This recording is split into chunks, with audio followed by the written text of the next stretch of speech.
Hello বন্ধুরা, good morning. কেমন আছো তোমরা সবাই বলো। আর বরফ ভরা মাছের মাথা আর তেল, তার সঙ্গে গুড মর্নিং। তো তোমরা কেমন আছো? অবশ্য আশা করবো ভালো আছো। তো দেখো, বরফ ভরা ভরা বললাম কারণ ফ্রিজের মধ্যে ছিল এই মাথা ছিল আর একটুখানি তেল ছিল। আমি বলি এটাকে আজকে রান্না করে নিই। তো সময় আর বেশি নেই, ওর বাবা কাজে বেরোবে, কিন্তু বরফ গলাতে গেলে অনেক সময় লেগে যাবে। সেই জন্য আমি ওই রকমই আছে, কড়াইয়ের মধ্যে দিয়ে দিয়েছি।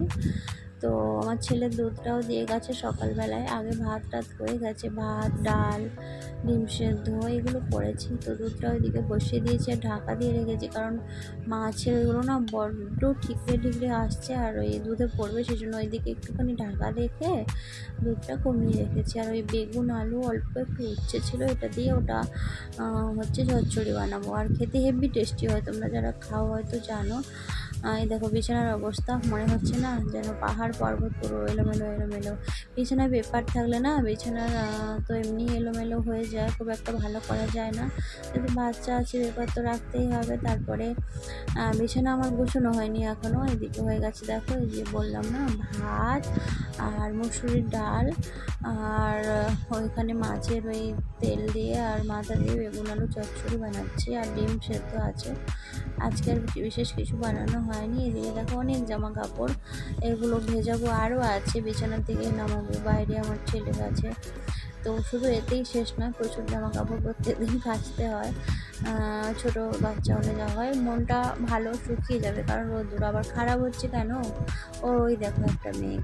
তো এটা ভেবেই কি যদি বৃষ্টি আসে আবার কি হবে, কিন্তু প্রচণ্ড রোদ বার হয়ে গেছে। এখন 8:30 মতো বেজেছিল, প্রচণ্ড রোদ। তো যাই হোক, কেচে দেখবো। আর কাচার পরে না যদি বৃষ্টি চলে আসে আমার খুব সমস্যা হয়ে যাবে, একটা রুমের মধ্যে মেলার জায়গা থাকে না। জলটা ঝরে গেলে তবু ঠিক আছে। তো দেখো আমি ঢাকা দিয়ে দিয়েছিলাম, মাথাটা এতই ফাটছিল তেলগুলো। তো তারপরে আমি একটুখানি ভাজা হয়েছে, পেঁয়াজ দিয়েছি। তো একদম এরপরে আবারও ভাজবো লাল লাল করে, একদম মচমচে, মনে হবে যখন যে নিজের মচমচে হয়ে গেছে, পকোড়া টকোড়া যেরকম হয়, তখন আমি ডিম, আর এখানে না কিছু দেওয়া নেই, শুধু শুকনো লঙ্কা দুটো কেটে দিয়েছি, 5 ফোড়ন আর পেঁয়াজ, বাস। সেটা 5 ফোড়ন আর শুকনো লঙ্কা কেটে তার উপরে মাথা তেল দিয়েছিলাম, এবারে আমি পেঁয়াজটা দিয়েছিলাম। আর এরকমভাবে করে তোমরা খেয়ে দেখো কেমন লাগে। আমি বলছি না ভালো লাগলে আমার নামে একটু গালাগালি করে নেবে, কিন্তু খেয়ে দেখো, খুব খুব সুন্দর লাগে। এখানে আমি উচ্ছে ছিল বলে দুটো ছোটো ছোটো দিয়ে দিয়েছি, উচ্ছে না থাকলে বেগুন আর আলু দিয়ে চচ্চড়িটা বানাই, যেহেতু তেল আছে তো সেই জন্য আমি উচ্ছেটা দিলাম। কিন্তু তেলটা পরে খেয়ে আমরা দেখেছিলাম, এটা তো ভয়েস পরে দিচ্ছি, তেলটা আর তেতো ছিল না, উচ্ছের যেটুকু তেতো হালকা হয়েছিল, কিন্তু সেটাকে তেতো বলা যায় না, শুক্তোর মতো জাস্ট হয়েছিল।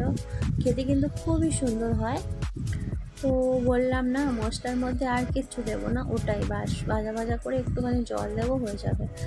আর নুন হলুদ তো দিতেই হবে, তাই না?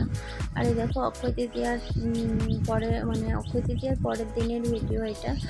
তো সবাইকে আগেই বলি শুভ অক্ষয় তৃতীয়া। কেন লেট বললাম, চলে তো গেছে, সেই জন্য ওই মিষ্টি টিষ্টি ছিল, ও আমার শ্বশুরমশাই দিয়ে গিয়েছিলো, ওগুলোই খাচ্ছে, আজকে আর ভাত খেয়ে যাবে না। তো আমার ছেলেও বসে আছে ওখানে, টানাটানি করছে, খাবে না, চারিদিকে ছড়াবে ফেলবে, সেটা আবার সেটা পরিষ্কার করতে আবার অনেকটা সময় যাবে, যে বাচ্চা থাকলে যেটা হয়। তো দেখো মাছের মাথাটা ঠিক এইভাবে রান্না করেছি, তেলটা বেগুন আর আলু দিয়ে এরকম করে দেখো প্লিজ, আমি বলছি ভীষণ খেতে ভালো লাগে। তারপরে দেখো ওর ভাতটা আমি গুছিয়ে দিয়ে দিয়েছি, তো একটা লঙ্কা ভেজেছি আর ওই ডিম সেদ্ধ, ডাল আর ওই তরকারি, বাস। ও বের হয়ে গেল আর মুষলধারে বৃষ্টি, যেটা ভেবেছিলাম সেটাই হলো। এত বৃষ্টি এসছে, জানি না আমি জামা কাপড়গুলো নিয়ে এখন কি করব, ভেজানো আছে, কাচা হয়নি যদিও। তো প্রকৃতির খামখেয়ালির কাছে আমরা মানুষ বড়ই অসহায়, মানুষ না সবাই অসহায়। তো প্রকৃতি যখন যেমন রাখবে তখন সেরকম থাকতে হবে। তো দেখা যাক কী হয়। বৃষ্টি তো এখন প্রচুর হচ্ছে, মনটা খারাপ, কারণ জামা কাপড়গুলো ভেজানো থাকলে কিচ্ছু হবে না, আর কেচে নিলেও মেলার জায়গা নেই। তো দেখো প্রকৃতির খামখেয়ালির কাছে এদেরও অবস্থা, এদের আমি তুলতে ভুলে গিয়েছিলাম, এরা সামনে থাকে, কোনো সময় বাইরে থাকে, কোনো সময় যেখানে থাকে সেখান থেকে ভেজে না। তো আমার না সকালবেলায় তাড়াহুড়োর মধ্যে মাথা থেকে বেরিয়ে গিয়েছিলো, আর ওদের বিস্কিটও তখনও খাওয়ানো হয়নি। তো ওরা বৃষ্টিটা যেই থেমেছে চলে এসছে বিস্কিট খাবে। আমি ওদেরকে একটু মুছে দিয়েছি আমার একটা নাইটি দিয়ে, যেটা পরবো না, তারপর বিস্কিট দিলাম। আর রোদও উঠে গেছে, ততক্ষণে রোদ উঠেছে, সঙ্গে সঙ্গে বৃষ্টি থামলো আর রোদ চলে এলো। তো আমি সকালে যখন কাজ করি আমার ছেলে ঠিক এরকমই করে, এদিক সেদিক কাজ করি যখন, ওর আর ভালো লাগে না, একা একা থাকে তো, ও একা একা কত খেলবে, তখন আমাকে ওই দেখো হাত ধরে টানছে। এই হলো ব্যাপার, মানে কি করে একা একা অনেক সময় থাকলে বোরিং বোরিং লাগে না, সেটাই হয়। তো আমাকে খালি এসে বলবে আমার সঙ্গে বসো, খেলা করো, এরকম বলতে থাকে। এই হলো ব্যাপার। দেখো তারপরে না অনেক সময় তোমাদের সঙ্গে আর কিছু শেয়ার করা হয়নি, ভীষণ ব্যস্ত হয়ে গিয়েছিলাম, অনেক জামা কাপড় ভেজানো ছিল।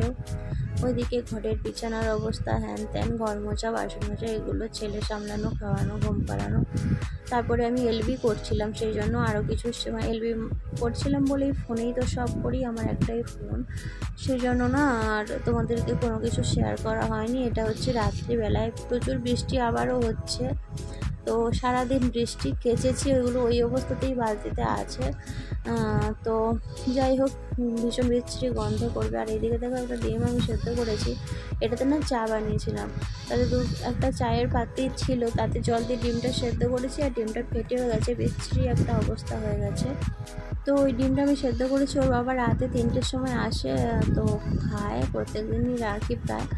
আর এটা বানাচ্ছি দেখো, একদম মেশিনের মতো ছোটো ছোটো করে কেটে নিয়েছি গাজর আর আলু, আর একটু পেঁয়াজ, আর একটা ডিম দিলাম, আর 1 প্যাকেট ম্যাগি। মা আর ছেলের রাতের খাবার বানাচ্ছি।